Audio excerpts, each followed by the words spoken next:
To new TV Telugu. ఇప్పుడు AP top 10 చూద్దాం.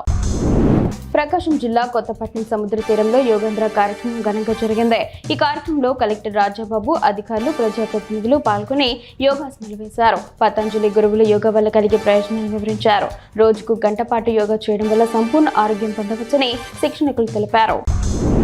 ప్రకాశం జిల్లా దర్శిలో వెన్నుపోటుకు 2 ఏళ్ల కార్యక్రమానికి ప్రజల ఆదరణ చూసి అధికార పార్టీ కక్ష సాధింపులకు పాల్పడుతుందని ఎంఆర్పీఎస్ రాష్ట్ర అధ్యక్షుడు గుండు పోలయ్య ఆరోపించారు. బూచేపల్లి శివప్రసాద్ రెడ్డి నిర్వహించిన ర్యాలీ రాష్ట్రంలోనే టాప్ 5లో నిలిచిందని ఆయన అన్నారు. శ్రీశైలం కాటేజ్ పై అసభ్య ప్రచారం మొదలుపెట్టారని ఆయన మండిపడ్డారు. నియోజకవర్గ మైనార్టీ సెల్ అధ్యక్షుడు మిల్లర్ బుజ్జి కూడా అధికార పార్టీని విమర్శించారు.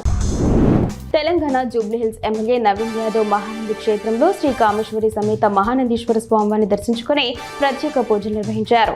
దర్శనం అనంతరం దేవస్థానం అధికారులు ఆయన శేషవస్త్రంతో సత్కరించి తీర్థ ప్రసాదాలు అందజేశారు. మహానందీశ్వరుడి దర్శనం ఎంతో ఆనందాన్ని కలిగించిందని, ఇక్కడి స్వచ్ఛమైన నీరు ప్రత్యేక ఆకర్షణగా నిలుస్తుందని ఎమ్మెల్యే నవీన్ యాదవ్ పేర్కొన్నారు. శ్రీశైలంలో భక్తుల సౌకర్యార్థం నిర్మించిన కాటేజీని దేవస్థానానికి అప్పగించిన దాతలపై చర్యలు తప్పవని trust board chairman Pothukunta Ramesh Naidu హెచ్చరించారు. నిర్ణీత గడువులోగా కాటేజీలు అప్పగించకపోతే బలవంతంగా స్వాధీనం చేసుకుంటామని తెలిపారు. ఇప్పటికే పలు కాటేజీలు దేవస్థానం స్వాధీనం చేసుకోగా ఈ నెల 16 నుంచి మరో 7 నూతన కాటేజీలు భక్తులకు అందుబాటులోకి రానున్నాయి. భక్తుల సౌకర్యాలే ప్రధాన లక్ష్యమని ఆయన స్పష్టం చేశారు. విజయవాడలో కొత్తగా ఏర్పాటైన ప్రజా జేఏసీ ఆవిర్భావ సంఘంలో రాజమండ్రికి చెందిన సింగవరపు శ్రీనివాసబాబు స్టేట్ ఆర్గనైజింగ్ సెక్రటరీగా ఎన్నికయ్యారు. ఈ సందర్భంగా ఆయనకు పలువురు రాజకీయ, సామాజిక నాయకులు శుభాకాంక్షలు తెలిపారు. బీజేపీ నాయకులు ముద్దుర్తి నాగభూషణం శ్రీనివాసబాబును అభినందిస్తూ ప్రజా సమస్యల పరిష్కారానికి ఆయన సమర్థవంతంగా కృషి చేసి సంస్థ అభివృద్ధికి తోడ్పడాలని ఆకాంక్షించారు. తెలుగుదేశం పార్టీ కార్యనిర్వాహక కార్యదర్శి బగ్గు అర్చన నరసన్నపేట బోర్డు ఉన్నత పాఠశాల సమావేశంలో పాల్గొన్నారు. విద్యార్థులు బెంచీలు లేక ఇబ్బందులు పడుతున్నారని హెచ్ఎం శ్రీనివాస్ ఆమె దృష్టికి తీసుకురాగా సాధ్యమైనంత వరకు సమస్య పరిష్కారానికి కృషి చేస్తామని అర్చన హామీ ఇచ్చారు. ప్రభుత్వ పాఠశాలల్లో మౌలిక వసతులు కల్పించేందుకు పార్టీ కట్టుబడి ఉందని ఆమె తెలిపారు. పెనుమూరు మండలం పులిగుండు పరిధిలో 12వ అంతర్జాతీయ యోగా కార్యక్రమం జరిగింది.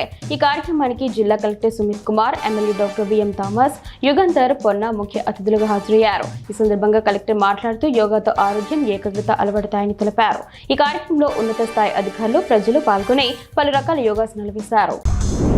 స్థానిక వయ్యూరు సర్కిల్ వద్ద టౌన్ పోలీసులు వాహన తనిఖీలు నిర్వహించారు.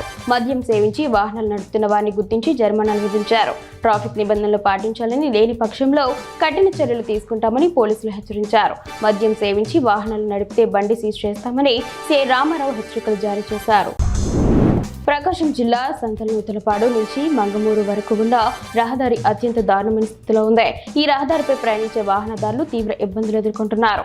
రోజుకు అనేక గ్రామాల ప్రజలు ఈ మార్గాన్ని ఉపయోగిస్తూ ఉండడంతో రోడ్డు మరమ్మతులు చేయాలని స్థానికులు అధికారులను కోరుతున్నారు. రహదారి అధ్వాన స్థితిలో ఉండడం వల్ల వాహనాల రాకపోకలకు ఆటంకం ఏర్పడుతోంది. కొవ్వూరు ఎమ్మెల్యే ముప్పిడి వెంకటేశ్వరరావు కొవ్వూరులోని 6, 7వ వార్డులో పర్యటించి డ్రైన్ల పరిస్థితిని పరిశీలించారు. పారిశుద్ధ్య నిర్వహణలో నిర్లక్ష్యం వహించవద్దని అధికారులకు సూచించిన ఆయన స్వయంగా డ్రైన్లలో పేరుకుపోయిన చెత్తను తొలగించి సిబ్బందితో కలిసి శుభ్రపరిచే పనుల్లో పాల్గొన్నారు. ఈ పర్యటన ద్వారా స్థానిక సమస్యలపై ఆయన దృష్టి సారించారు.